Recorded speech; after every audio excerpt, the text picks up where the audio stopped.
The ocean covers more than 70% of the Earth's surface, but astonishingly, over 80% of it has never been explored, digitally scanned, or even seen by humans. Almost anything could be lurking down there. However, in April 2022, a team of elite scientists studying the ocean floor came across something that defied even their expectations. Down in the dark, watery depths, they found a road. Not just any road, a yellow brick road. Where does it lead? Could it be part of a long-lost underwater city? And what else could be hidden out there? Mermaid munchkins? All jokes aside, are you curious to find out? Well then, get your wetsuits on because we're about to go on a deep dive into this mystery. Before we go on to explore even more inexplicable discoveries concealed on the ocean floor. Now, one of the reasons so little of the ocean has been explored is because it's physically impossible for humans to dive to most of the ocean floor. You see, as you descend, the weight of all the water above you gradually builds up. So, for every 32.8 feet you descend, the pressure increases by about 1 atmosphere, which is equal to about 1.06 tons per square foot.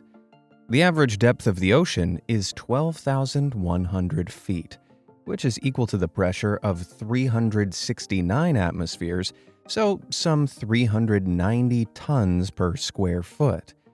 For us very squishy humans, that's a lot of pressure. The creatures that live down there, on the other hand, have evolved to suit this extreme environment. Take the unfortunate-looking blobfish, for example, which you can see here. Aside from looking like the world's saddest balloon, this thing lacks any air-filled organs, as they would simply burst under the deep sea's intense pressure. Instead, they have gelatinous flesh with a density slightly less than water. They don't look so bad underwater, but up on the surface, the decompression does them dirty, and they end up looking like this. Yikes. Best to keep them 3,900 feet down on the seafloor. Nevertheless, a scuba diver would be incapacitated long before getting that deep. Even at 100 feet down, the building pressure of the ocean causes nitrogen, which makes up the air we breathe, to start dissolving into our blood. This causes a dangerous condition called nitrogen narcosis that makes divers dizzy and confused, unable to conduct even simple mental decisions, like adjusting their oxygen levels or remembering how to breathe through their mouthpiece. When symptoms occur, divers must be gradually taken to the surface to reduce the toxic level of nitrogen in their blood. Otherwise, the condition could prove fatal, and they'll end up as fish food on the seafloor. So that's why marine scientists in the Ocean Exploration Trust have built specialized remotely operated scuba vehicles, such as the ROV Hercules, to explore the depths of the ocean that are impossible for humans to reach.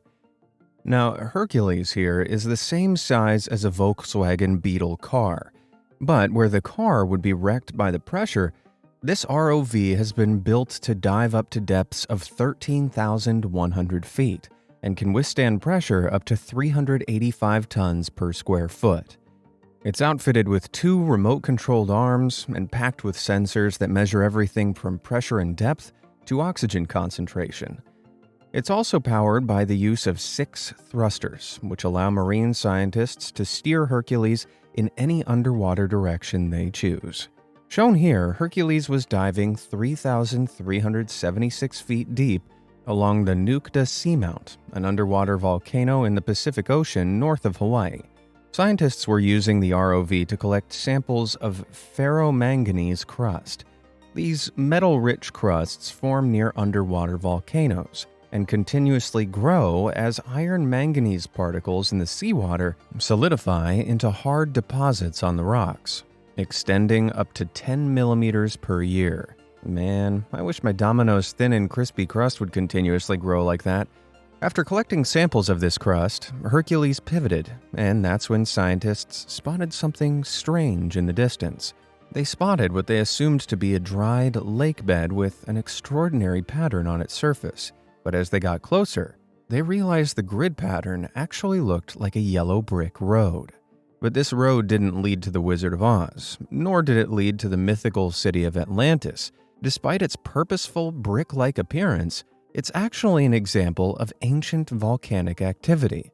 You see, the look-alike yellow brick road is constructed of hyaloclastite rock. This is a form of volcanic rock that consists of large glass fragments and is commonly associated with explosive, volatile underwater eruptions. The unique fragmentation is a result of thermal shock. This is where the violent explosion of an eruption causes the hot-flowing lava to quickly contract into solid rock the second it hits the comparatively cold ocean. The rapid contraction causes the newly formed rock to split and crack into these thin, sometimes weirdly uniform fragments. In the case of the Nukta Seamount lakebed, the unique 90-degree fractures are likely due to heating and cooling stress from multiple eruptions along the baked margin. This resulted in the cooled lava flow having the uncanny appearance of an underwater brick road. Now, the Nukta Seamount is part of the Liliuokalani Range, located in an area of the Papahanaumokuakea Marine National Monument.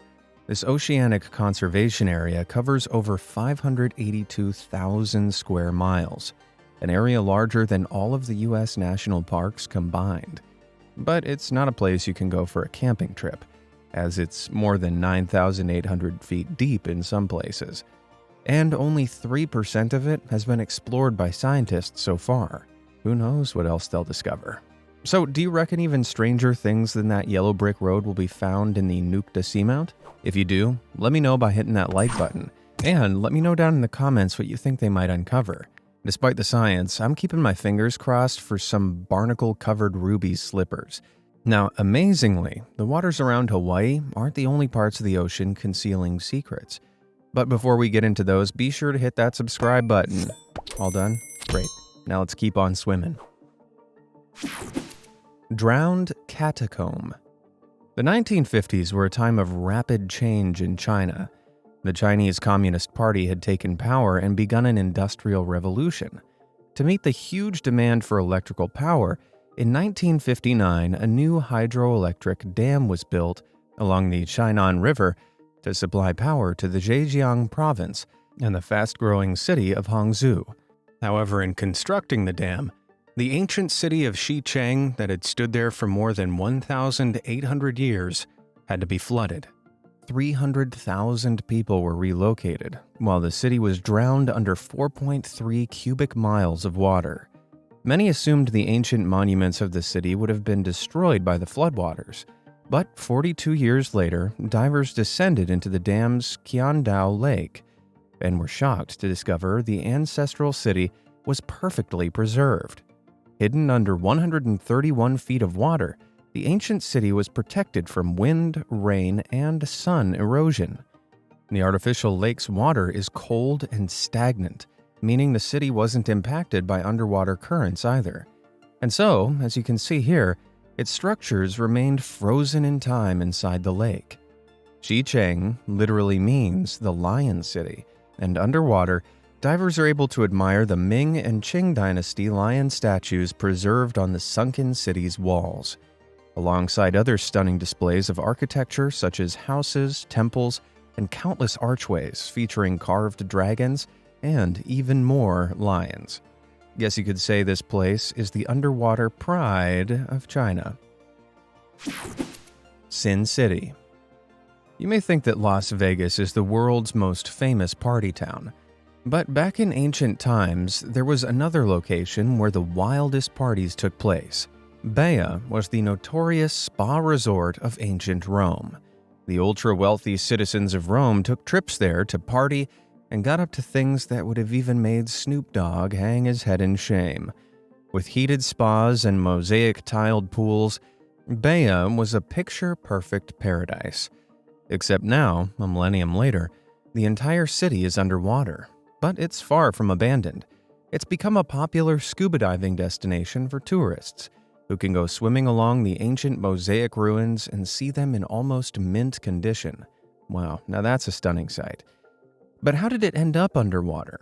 Well, the answer lies in the fact that Bea was built on a supervolcano. Known as the Phlegraean Fields, the sunken caldera of this volcano covers a radius of 8 miles and contains within it 12 individual craters. The biggest eruption occurred some 37,000 years ago, where it spewed 48 cubic miles of lava into the air. After that, it's remained pretty active under the surface over the years.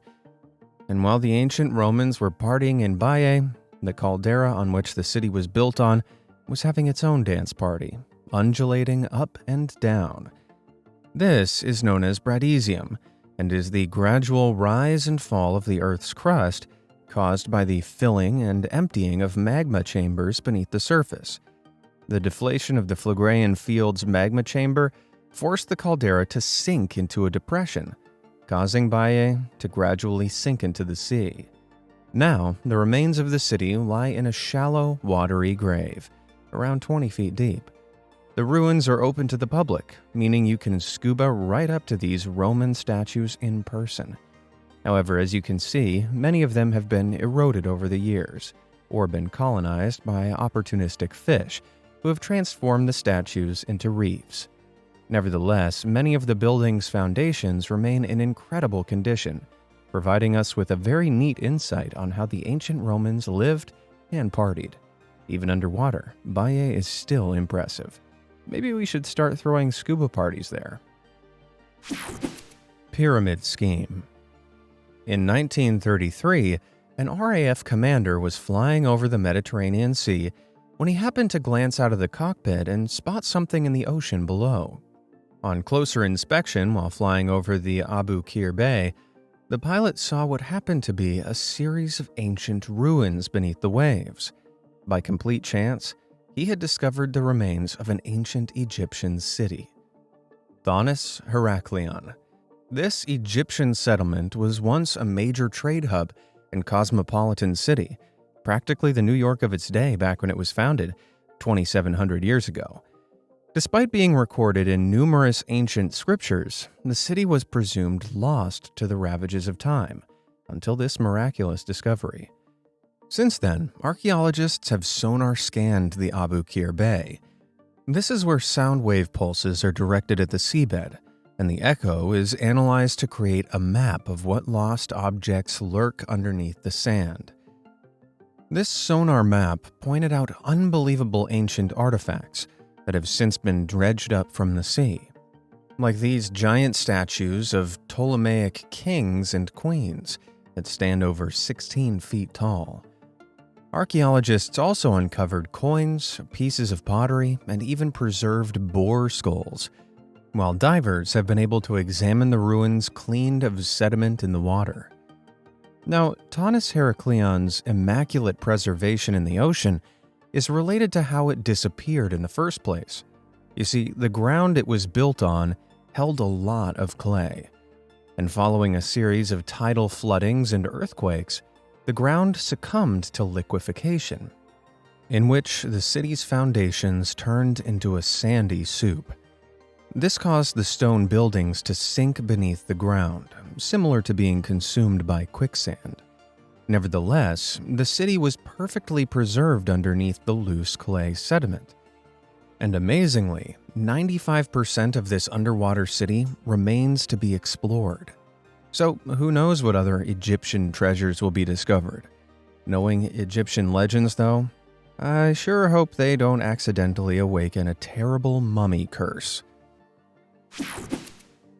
Your fault or mine? The ocean is full of amazing phenomenon, though some are so puzzling that scientists can't even agree what they are. One such mind-boggling feature is concealed in the ocean just off the coast of Yonaguni Island, in the Japanese archipelago. Known as the Yonaguni Monument, it was discovered by a local diver in 1986 when he came across a series of giant stone steps rising up from the seabed. Since then, 10 structures have been identified, the tallest of which rises from a depth of 82 feet in a stepped pyramid formation. In addition, 5 more related structures have been identified off the coast of the main island of Okinawa. The total area of these unexplained underwater pyramids is some 1,000 by 500 feet. Some believe that these strange stone structures are the remains of a lost civilization, which was destroyed by the ocean. However, others hotly debate this idea and argue that the underwater pyramids are the result of tectonic plate activity, which is common in the area. And this does make sense, seeing as the Japanese archipelago sits on 4 tectonic plate boundaries: the Pacific, North American, Eurasian, and Filipino plates, all of which regularly shift and collide against each other. So are these underwater pyramids the result of tectonic plate activity, or are they a remnant of a long-lost civilization? Well, no one can decide. Some geologists argue that the stepped formations are the result of sandstone broken along fault lines due to tectonic activity. Sandstone typically fractures along planes into separate chunks with straight edges. And in this case, the pressure of the shifting tectonic plate underneath might have forced the layers of broken rock to be lifted upwards, creating this step-like effect. However, other marine geologists who have gone on expedition dives to the monument say there is evidence of quarry marks in the stone. They also argue there are rudimentary characters etched into carved faces, and rocks sculpted into the shapes of animals. On the other hand, these strange markings have been dismissed as the lines and holes formed by underwater eddies and burrowing sea creatures. It's been argued that the divers are conspiracy theorists, looking for patterns in these strange markings and inventing what they believe to be characters and faces when they're actually just random lines. It's a bit like how we can see human faces in natural inanimate objects, such as trees and rocks.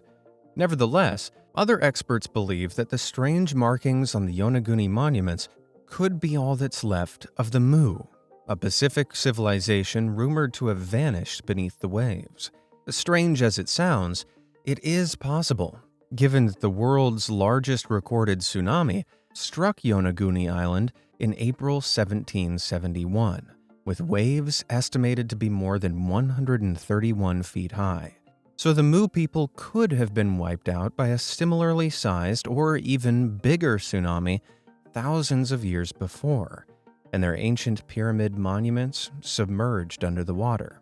However, no one can determine this for sure, but the big question is, what do you think made the Yonaguni monument? Are you team tectonic plate or team lost civilization? Let me know down in the comments. Rum and Bass. Off the coast of Kingston Harbor in Jamaica, you'll find a sleepy fishing town known as Port Royal. But back in the 17th century, Port Royal was known as, and I quote, the wickedest city on earth, because it was a town governed by real-life pirates of the Caribbean. Port Royal was captured as an English colony in 1655, where it soon became a profitable trade hub and strategic military location. However, the British lacked the manpower to defend this vital port, especially from pirate ships who frequently raided these shores. So, they played the Uno reverse card and instead hired the pirates to defend the port. After all, the one place pirates won't pillage is the place they already live. Though this was a smart idea at first, a town run by pirates was never going to be a place with law and order. Port Royal soon turned into an unhinged, depraved city filled with violence, alcohol, and crime. At one point, a quarter of the town's buildings were either a bar or a brothel. Nevertheless, the debauched pirate town came to an earth-shattering end, literally. On the morning of June 7, 1692, a colossal earthquake split the town in two, followed by a tsunami crashing into shore. The earthquake decimated Port Royal's landmass, with 66% of the buildings destroyed or washed away into the harbor. Others sunk into the ground, like the famous Giddy House. Of Port Royal's original area of 52 acres, a massive 20 acres sank to a depth of 10 feet, and 13 acres slid to a depth of 35 feet beneath the harbor. The town that had stood for 37 years disappeared into the ocean in a matter of minutes. Not only that, but the mass destruction also resulted in half the population being wiped out. The few survivors vacated the island, but the remains of the town they left behind remain eerily preserved in the ocean. The old bars and buildings of the former pirate city lie in pristine condition just meters below the surface. The oxygen-depleted environment of the water prevents decay, meaning many of the town's foundations remain intact to this day. Some of the old bars are now run by sea turtles, so if you're interested in seeing the home of the Pirates of the Caribbean in person, then you can go scuba diving among the preserved remains on guided tours. Though, I think I'll just stick to the movies, personally. Rolling stone. The ocean is constantly on the move. Sometimes the tides rise and flood our shores, but other times the ocean recedes and generously gives us some new land. This scenario is what occurred nearly 9,000 years ago in the Neolithic era of the last part of the Stone Age. Just off the northern coast of what is now modern-day Israel, the ocean receded, and the tides left behind mineral-rich, fertile land. Seizing the opportunity, our ancestors claimed this new land as their own and soon began using it to farm crops.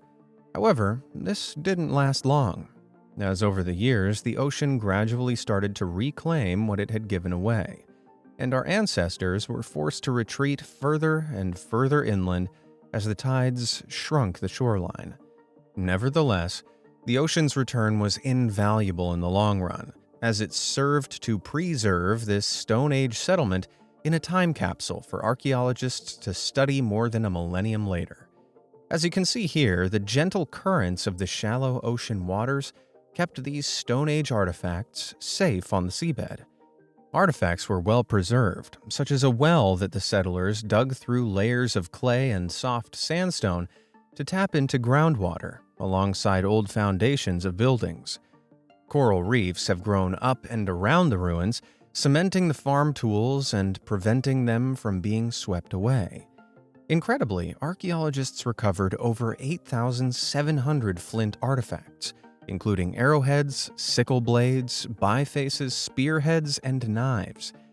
The Stone Age village covers nearly 10 acres, and it provides a clear snapshot of a time when our ancestors were just starting to settle down into agricultural practices, ending the era of the hunter-gatherer lifestyle. In studying this village, archaeologists can examine how the earliest humans lived. Looks like the ocean gives as much as it gets. Bubble trouble. Back in 2016, a group of tourists were scuba diving off the Greek island of Zakynthos when they swam across something seriously strange. There were what appeared to be giant stone donuts rising up from the seafloor, 6 to 16 feet beneath the water's surface.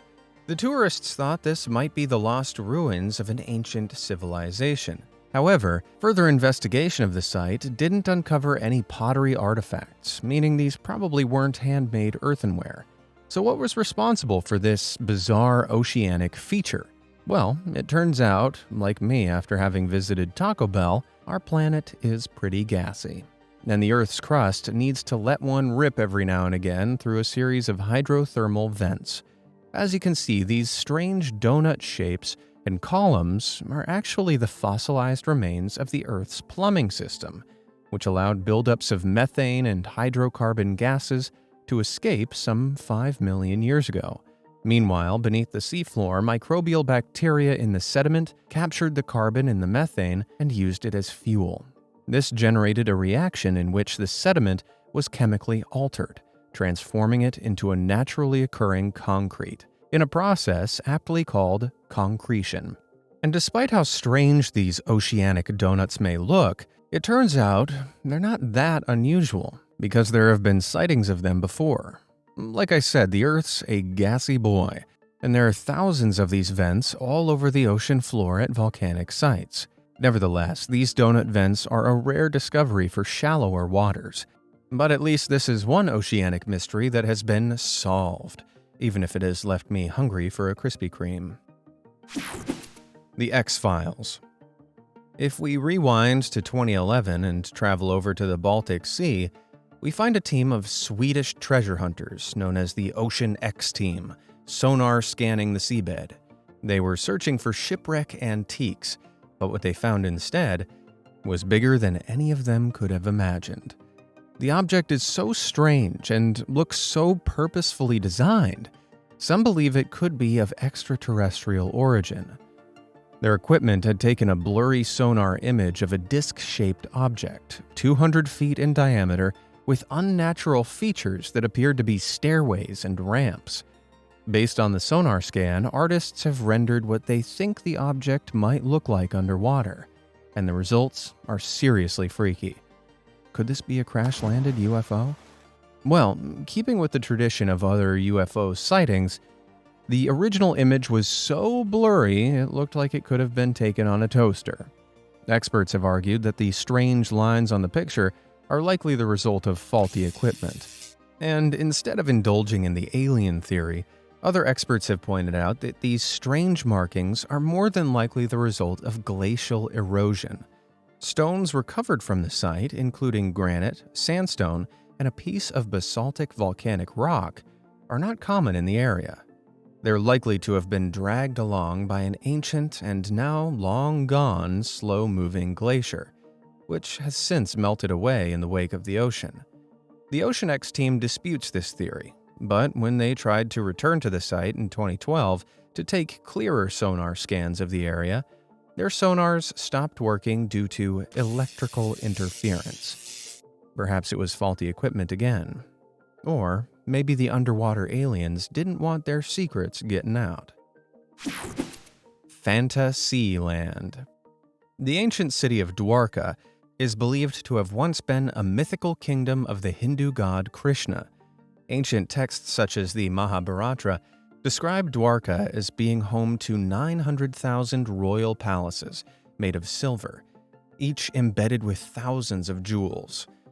Well, even Trump Tower has nothing on that. The city is said to have been located where the Gomti River met the Arabian Sea. Though after Krishna's death, the city supposedly sunk into the Arabian Sea. As so, for hundreds of years, Dwarka was presumed to be a myth. After all, such a grand city could never actually exist, right? Well, it turns out the ocean is full of secrets, because in 1963, marine scientists discovered archaeological remains that indicate Dwarka really did exist. 120 feet underwater in the Gulf of Cambay off the western coast of India, archaeologists have recovered construction material, pottery, beads, sculptures, human bones, and even teeth. Carbon dating of the artifacts indicates that they are nearly 9,500 years old. That makes Dwarka even older than ancient Egyptian and Chinese civilizations. Meanwhile, the sunken city's sandstone walls, street grid foundations, copper coins, and large rock structures have been remarkably well preserved. And given the intact condition in which the buildings were found, it appears that the city was sunk by rising sea levels, just as the legend describes.